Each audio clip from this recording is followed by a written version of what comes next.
Já que estamos falando de cenários esgotados, a gente precisa botar o dedo na ferida. Por quê?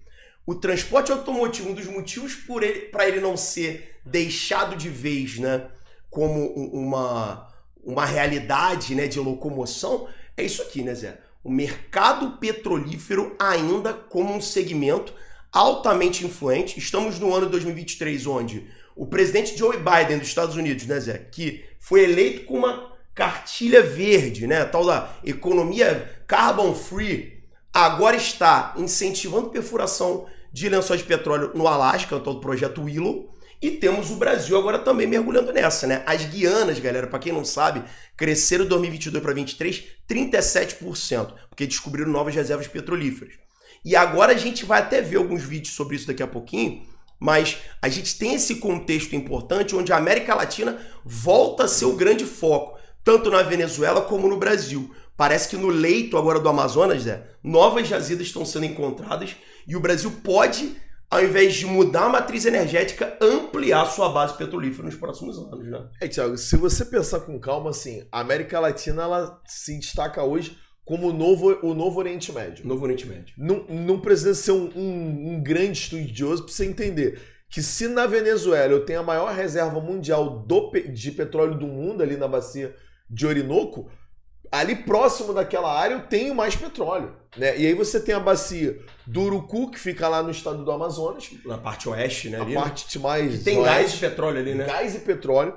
E aí perceba, Thiago, claro que perto da Venezuela tem mais petróleo. É óbvio. E isso é uma das razões que a França nunca entregou a Guiana Francesa. E agora o Emmanuel Macron vem para pedir para fazer parte do BRICS. O cara quer fazer reunião do BRICS. Do BRICS. O cara que era o cara do Acordo de Paris. É que Macron, é que é Brasil, Rússia, China e África do Sul. Ele não, bota um BRICS, né? Onde é que entra esse F, né, cara? Mas aí preste atenção. A França quer se aproximar ali do Brasil e da Rússia, porque aí o Macron ele resolve dois problemas. Em primeiro lugar, ele entra no grupo dos emergentes, e aí ele entra com o discurso de eu vou poluir porque meu grupo polui, e eu resolvo o meu problema com a Rússia, né? Que aí, pô, Rússia, manda gás aí pra mim, que agora eu fui pro seu grupo. E a Alemanha desesperada, né? Não, vamos sancionar agora a França. Irmão, é o caos acontecendo. Mais conhecido como implosão da União Europeia, né, Zé? Implosão da União Europeia. Só que eu queria que até que você falou sobre a Venezuela não ter a maior reserva de petróleo do mundo. Quando a gente olha para essa lista aqui, Zé, não aparece Venezuela. Porque essa é uma lista de produção. Explica pra galera de casa, Zé, qual é a diferença entre essa ideia de ter reserva e ter produção, né? Por que a Venezuela não tá nesse ranking aqui? Que isso é interessante. Estados Unidos é o número 1 em produção, Zé, chegando a quase 20 milhões de barris por dia. Arábia Saudita e Rússia empatam ali com 11 milhões. Depois vem Canadá, olha a Rússia, né? Interessante, né, Zé? A Rússia já batendo ali a Arábia Saudita. O Canadá vem logo depois com 5, Iraque, China, Emirados Árabes, Irã. Olha o Brasil aqui, Zé, em 9º e o Kuwait em 10º. Então nós temos aqui o Brasil como potência latino-americana de produção, Estados Unidos como superpotência, e o restante ali, um mix, né, de Rússia, China, Canadá e país do Oriente Médio, né, Zé? É quem domina esse mercado aí, né? Exatamente, Thiago. A Venezuela não vai estar ali por dois motivos básicos, né? O primeiro, ela tem muita reserva, mas não tem tecnologia para fazer essa prospecção. Muito bom. É uma das coisas que a galera ainda está muito insatisfeita, né, com a visita do Nicolás Maduro ao Brasil. Mas, galera, vamos entender, a Venezuela tem a maior reserva de petróleo do mundo. O líder desse país, seja ele um ditador ou não, ele vai ser convidado para reuniões. Sim, né? A não ser que você queira invadir o país e tomar, que nem o Donald Trump revelou aí essa semana. A gente vai até botar um videozinho sobre isso. Ah, maneiro. Exatamente. Então, isso é interessante, porque a gente tá falando do conceito de ditadura, né, Zé? Só que, pô, esses caras aqui são ditaduras tenebrosas, né, Zé? Aí tem muita ditadura, né? Aqui é ditadura, aqui é ditadura, aqui... É uma ditadura, de certa forma. Aqui é ditadura partidária, ditadura, né? Ali vive uma lógica de uma teocracia. Tem polícia de costumes, porra, né? Caraca, e o Kuwait também é. Também ditadura, né? E o Brasil quase foi, né, Zé? O Brasil bateu na trave, né? Bateu. Ou seja, ia seguir meio que a cartilha internacional, né? Eu acho que a população até pediu, né? É porque não ouviram eles. É que o pessoal aqui, eles não querem ditadura civil nem ditadura partidária. Eles querem ditadura militar. É bom você diferenciar isso, galera. Existe, você que é brasileiro entende, né? Que aqui tu tem que ser especialista nisso, pessoal. teve a civil com Tu Vargas. pede todo ano, pô. Pelo amor de Deus. Teve a civil com Vargas, né? Que é o caso lá do Putin, né? O próprio Nicolás Maduro, que são ditadores civis. Tem a ditadura militar, que a gente teve, né, em 64, 85. Teve o Pinochet no Chile também, Exatamente. Né? E tem a ditadura partidária, que é o caso da China, né? Que é um partido que controla. Então, a gente existe uma eleição, mas é interna, né? Exatamente. Você tem que fazer parte do PCC para votar. O PCC tem 90 milhões de adeptos e a China tem 1,5 bilhão. Então, assim, é uma fatia da sociedade pequena, né? Eu queria propor aqui para você uma pauta, que é pra gente discutir. Eu tava assistindo Black Mirror e essa semana a China implementou lá, não sei se tu viu, uma moeda social, cara. Que isso? Muito maneiro. Assim, assustador, né? Mas é interessante, né?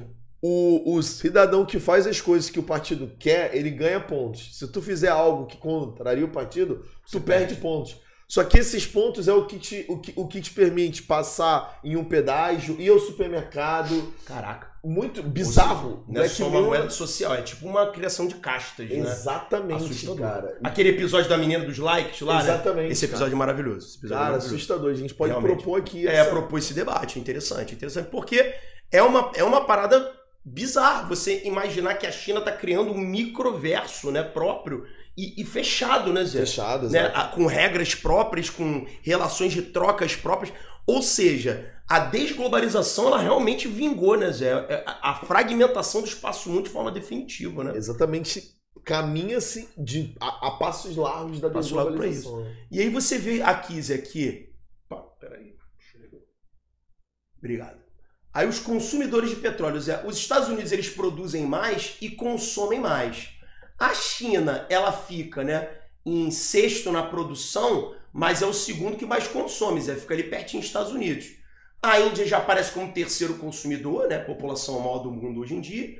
A Arábia é o quarto maior consumidor, depois vem a Rússia, Japão. Olha o rodoviarismo brasileiro aqui com o seu preço, Zé. Sétimo lugar em consumo, o Brasil, depois Coreia do Sul, Canadá e a Alemanha. Você falou da Alemanha que demanda muita energia, então você tem aqui os 10 que mais precisam dessa energia no mundo, né? A Alemanha vai subir aqui, Thiago, porque tá consumindo menos gás lá da Rússia. No próximo Ibope ela esse dado é 2022, provável que seja atualizado para 2024. Com certeza, com certeza. A Alemanha tá desesperada, consumindo qualquer coisa, né? Mas é interessante a gente ver, né, Thiago, como que você tem as duas maiores potências aqui do mundo, né, rivalizando dentro dessa lógica, né? Ou seja, são países que se desenvolveram e, como você falou, não caminham dentro de uma lógica verde, né? Verde. É um discurso que não se concretiza aí, infelizmente. Essa ideia da descarbonização é ainda uma mitologia. Tem que lembrar, pessoal, que